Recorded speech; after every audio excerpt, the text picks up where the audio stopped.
안녕하세요. 2월 8일 목요일입니다. 오늘은 마가복음 1장 1절부터 11절까지입니다. 제가 읽겠습니다. 하나님의 아들 예수 그리스도의 복음의 시작이라 선지자 이사야의 글에 보라 내가 내 사자를 내 앞에 보냈노니 그가 내 길을 준비하리라. 광야에 외치는 자의 소리가 있어 이르되 너희는 주의 길을 준비하라. 그의 오실 길을 곧게 하라. 기록된 것과 같이 세례 요한이 광야에 이르러 죄사함을 받게 하는 회개의 세례를 전파하니 온 유대 지방과 예루살렘 사람이 다 나와 자기 죄를 자복하고 요단강에서 그에게 세례를 받더라. 요한은 낙타 털 옷을 입고 허리에 가죽띠를 띠고 메뚜기와 석청을 먹더라. 그가 전파하여 이르되 나보다 능력 많으신 이가 내 뒤에 오시나니 나는 굽혀 그의 신발끈을 풀기도 감당하지 못하겠노라. 나는 너희에게 물로 세례를 베풀었거니와 그는 너희에게 성령으로 세례를 베푸시리라. 그때 예수께서 갈릴리 나사렛으로부터 와서 요단강에서 요한에게 세례를 받으시고 곧 물에서 올라오실새 하늘이 갈라짐과 성령이 비둘기같이 자기에게 내려오심을 보시더니 하늘로부터 소리가 나기를 너는 내 사랑하는 아들이라 내가 너를 기뻐하노라 하시니라. 아멘. 네, 오늘부터 마가복음 말씀 함께 보도록 하겠습니다. 마가복음은 하나님의 아들 예수 그리스도의 복음의 시작이라 라는 말로 시작하고 있습니다. 이 복음의 시작을 이야기하고 있으면서 제일 먼저 세례 요한에 대해서 이야기하고 있는데요. 이사야서에 예언된 대로 내 사자를 내 앞에 보낸다. 그가 내 길을 준비할 것이다. 광야에 외치는 자의 소리가 있어서 주의 길을 준비하라. 그의 길을 곧게 하라. 라고 말하는 것에 대해서 이야기합니다. 이사야서뿐만 아니라 출애굽기나 말라기에 있는 말씀들을 가지고 이 세례 요한에 대해서 이야기하고 있습니다. 이 시작을 이야기할 때 세례 요한이 나왔고요. 그리고 또한 장소를 이야기하는데 광야죠. 세례 요한은 이렇게 죄사함을 받게 하는 이 회개의 세례를 전파하는 그것이 거리나 어떤 도시나 성 높은 곳이나 이런 곳이 아니라 광야에서 그가 이렇게 전파하였고 사람들이 광야로 찾아왔습니다. 우리는 사실 광야가 우리나라에는 거의 없죠. 우리는 광야에 대한 경험이 사실 별로 없습니다. 자연적인 광야도 그렇고 인생에서 힘들고 어려운 때 이런 것들을 광야와 같다라고 표현은 하지만 실제로 광야가 어떤지 직접적인 경험들을 하기는 사실 쉽지는 않은 것 같습니다. 근데 이 광야는 그냥 우리가 경험이 없다고 하여도 그냥 막연한 생각으로도 광야는 뭔가 좀 편한 곳이 아니잖아요. 우리가 가지고 있는 것, 내가 누릴 수 있는 그런 모든 것들을 다 싸가지고 갈 수 있는 것이 아니라 광야는 그저 좀 다 털어놓고 가야 하는 곳, 최대한 가벼워야 하는 곳, 이런 생각이 좀 있지 않으십니까? 어떠십니까? 우리도 언젠가는 한번 자연적인 그런 광야에 대한 경험도 한번 해보게 된다면 이렇게 막연한 생각이 아니라 아마 지금 우리의 막연한 생각이나 어떤 기대나 상상과는 다른 아마도 더 깊은 그런 것들을 경험하게 되지 않을까 하는 생각을 해봅니다. 언젠가 한번 같이 가시죠. 이 광야에 그렇게 다 두고 가야 하는 그곳에 가면 자기가 매여있던 것 다 놓고 자기를 억누르는 것들도 다 내려놓고 하나님께 집중할 수 있는 곳이라고 하는 그런 기대, 하나님의 소리를 크게 들을 수 있는 곳이라고 하는 그런 기대, 그것이 우리에게 있지 않습니까? 사람들이 그렇게 광야로 나와서 자기의 죄를 자복하고 세례를 받습니다. 많은 사람들이 이 광야로 찾아 나오니까요. 예나 지금이나 사람들이 많이 모이고 많이 집중하고 있는 그곳은 힘이 모이는 곳이죠. 아마도 많은 사람들의 관심과 그런 것들이 세례 요한을 향해 점점점 커져갔을 겁니다. 그러나 요한은 그때 분명하게 자기가 어떤 사람인지에 대해서 이야기하고 있거든요. 7절 이하에 보니까요. 그가 전파하여 이르되 나보다 능력 많으신 이가 내 뒤에 오신다. 나는 그분의 신발끈 하나를 이렇게 묶기도 그거 감당하지도 못할 만큼 그분은 크신 분이다 라고 이야기를 하죠. 그러면서 나는 물로 너희에게 세례를 주지만 그분은 성령으로 세례를 주실 것이다 라고 말하면서 자신과 자신의 뒤에 오시는 그분에 대해서 이야기를 하고 있지 않습니까? 세례 요한은 어떤 사람인가요? 우리가 알고 있는 세례 요한은 뱃속에서 모태에서 예수님을 만난 사람이지 않습니까? 예수님보다 먼저 태어나서 예수님의 길을 예비하는 사람으로 광야에 외치는 자의 소리로 그가 있으면서 예수님의 그 복음의 시작을 알리는 사람이 되었던 거죠. 세례 요한은 자기가 해야 할 일을 언제 알았을까요? 그가 태어나면서부터 나는 주님의 길을 예비하는 사람이야 라고 하는 그런 사명을, 자신의 본분을 깨달으면서 30년을 그렇게 준비하면서 살았을까요? 아니면 어느 날 갑자기 자신이 해야 할 일이 무엇인지 각성하고 광야로 들어간 사람이 되었을까요? 사실 우리는 알 수 없습니다. 세례 요한의 그런 이야기는 성경에 기록되어 있지 않으니까 없지만, 그래도 세례 요한은 아마 자신의 해야 할 일들을 무엇인지 알고 잘 준비해서 그 일을 시작한 사람이 아니었을까 하는 그런 생각을 하죠. 흥청망청 놀고 있다가 어느 날 갑자기 자신의 사명을 자각하고 광야로 들어갔을 수도 있지만, 그것보다는 앞에 것이 좀 더 어울리는, 그럴 것 같은 느낌적인 느낌이 있지 않습니까? 근데 광야에 그렇게 들어가 있을 때 사람들이 많이 모이니까, 앞서도 말씀드렸듯이 사람이 모이면 힘이 생겨나죠. 힘이 모이고 그 힘을 이용할 수 있지 않습니까? 근데 세례 요한은 그렇게 하지 않았던 거죠. 자기보다 더 크신 이에 대해서 이야기하면서 자기를 낮추고, 나는 물로 세례 주지만 그분은 성령으로 세례를 주실 것이다.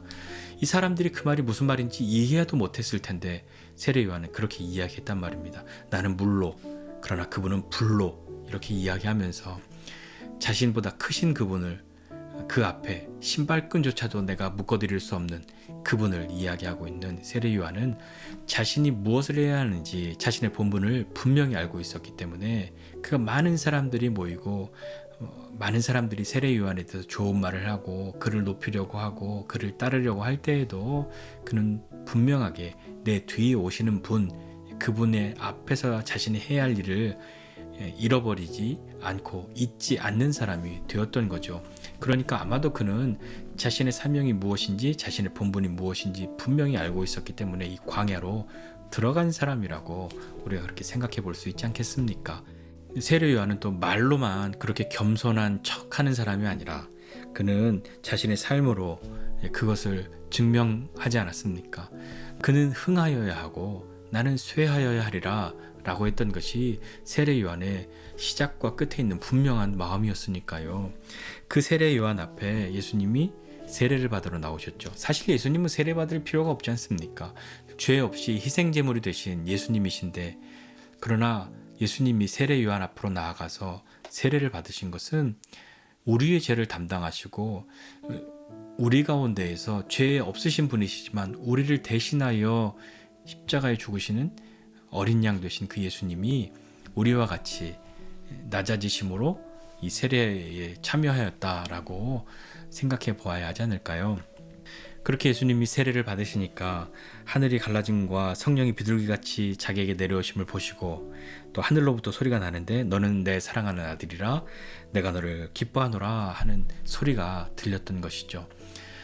자, 오늘 이 말씀 보면서 한 가지 좀 생각해 보고 싶은 것이 있습니다. 그것은 우리 세례 요한에 대해서 한번 좀 생각해 보고 싶은데, 예수님의 복음의 시작을 말하면서 그 시작의 이야기에 사람으로는 세례 요한, 장소로는 광야, 어떤 일로서는 세례, 이것이 복음의 시작 가운데 있는 이야기로 등장하고 있는데, 우리는 다 각자의 부르심이 있다고 믿습니다.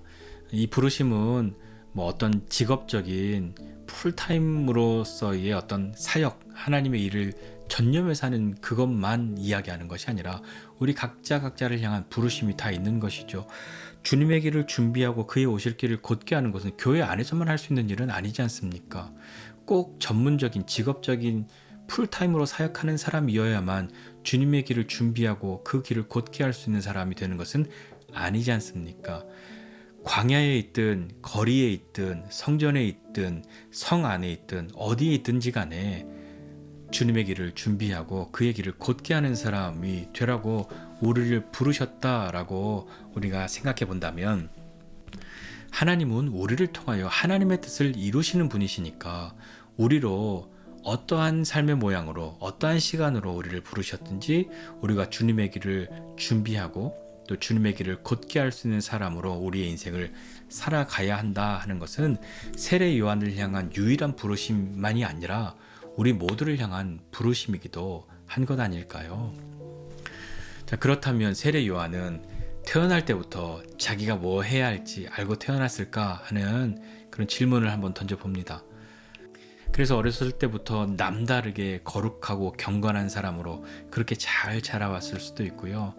아니면 그냥 막 살다가 학생들이 막 아무 생각 없이 놀다가 내일이 개학 있네 하고 갑자기 밀린 방학 숙제도 하고 학교 갈 준비를 갑자기 하는 것처럼 세례 요한이 그냥 제멋대로 살고 있다가 어느 날 갑자기 하나님의 사명을 각성하고 자각해서 갑자기 광야로 들어갔을지도 모르겠지만, 세례 요한은 그 하나님이 부르신 대로 자신의 삶을 기꺼이 살아간 사람이 된 것이죠. 그렇다면 우리는 어떻습니까? 나는 어떤 부르심이 있다고 생각하십니까? 나는 아무리 생각해도 하나님이 나를 뭐로 부르셨다고 그렇게 잘 모르겠는데 하는 분도 있을 수 있고, 나는 이런 일로 하나님이 부르셨어, 나는 이렇게 살려고 이렇게 살라고 하나님이 부르셨어 라고 아는 분도, 또 그렇게 믿음으로 살아가는 분들도 계시죠. 나의 부르심은 이거야 라고 확신이 있고 또 그렇게 용기 있게 살아가는 분들은 크게 어떤 흔들림 없고 그럴 수 있지만, 난 잘 모르겠는데 하는 분들은 뭐야, 나는 하나님 믿고 그렇게 하나님 살아가지만 나는 특별한 부르심은 없고 겨우 그냥 하나님 믿고 있다가 구원받는 그런 사람으로만, 그 정도로만 부르셨나 라고 하는 생각에 의기소침 혹은 다행이다, 아무것도 안 해도 돼서 이렇게 생각하실 수도 있는 거죠. 그렇지만 우리 각자의 어떠한 사명, 내 인생의 어떤 하나님 앞에 어떤 본분, 이런 것이 무엇인지 잘 모르겠다고 해서 불안해하거나 두려워할 필요는 없습니다. 왜냐하면 우리가 어떤 길로 가야 할지, 무엇을 해야 할지 여전히 아직도 알지 못하고 있다고 하여도 우리가 두려워하지 않아야 할 이유는 우리가 주님 안에 있음으로 말미암아, 주님 안에 있다면 우리는 결코 두려워해서는 안 되는 것이죠.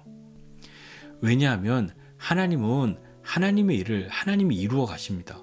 우리가 깨닫지 못하고 내가 자각하지 못하고 내가 각성하지 못했다고 해도, 난 이거야 라고 확신이 없다고 하여도 하나님 안에 믿음으로 살아간다면 하나님이 우리를 인도하시고 이끌어 가실 겁니다.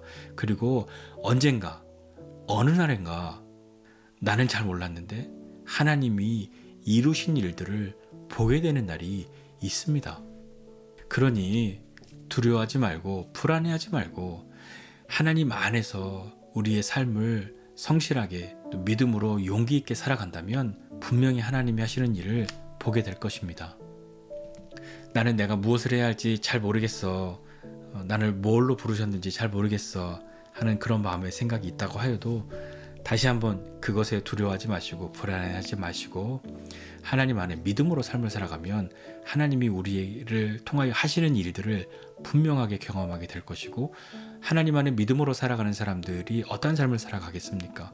하나님의 영광을 위해 삶의 그 걸음걸음들을 걷다 보면 우리는 어느 순간인가 주님의 길을 걷는 사람, 주님의 길을 준비하고 그 길을 걷게 하는 사람으로 우리도 살고 있지 않을까요? 또 그렇게 살아야 하지 않을까요? 예수 그리스도의 복음의 시작을 이야기하면서 세례 요한이 광야에서 회개의 세례를 전파하고 세례를 주었던 이 이야기로 마가복음을 시작하는 것을 보면서 나에게는 내 안에 예수님의 복음은 어떻게 시작되었는가를 한번 생각해보고 나는 어디에서 어떻게 살아가야 할까를 다시 한번 다짐하면서 잘 모르겠다고 하여도 불안해하지 말고 하나님의 선하신 인도하심과 이끄심을 기대하면서 또 하나님의 말씀을 따라 살려고 오늘도 주님과 함께하는 그런 삶이 나의 삶 되기를 구하면서 믿음으로 나아가는 저와 여러분 모두가 되시기를 주님의 이름으로 축복합니다. 기도하겠습니다.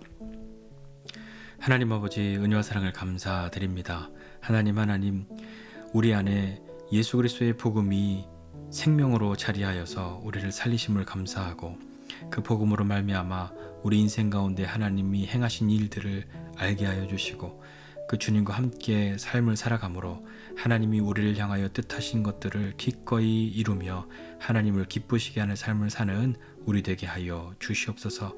하나님, 우리가 어디에서 무엇하든지 주님 안에 있음을 믿고 믿음의 용기를 가지고 주님과 함께 오늘을 살아가는 사람 되도록 힘을 더하여 주시옵소서.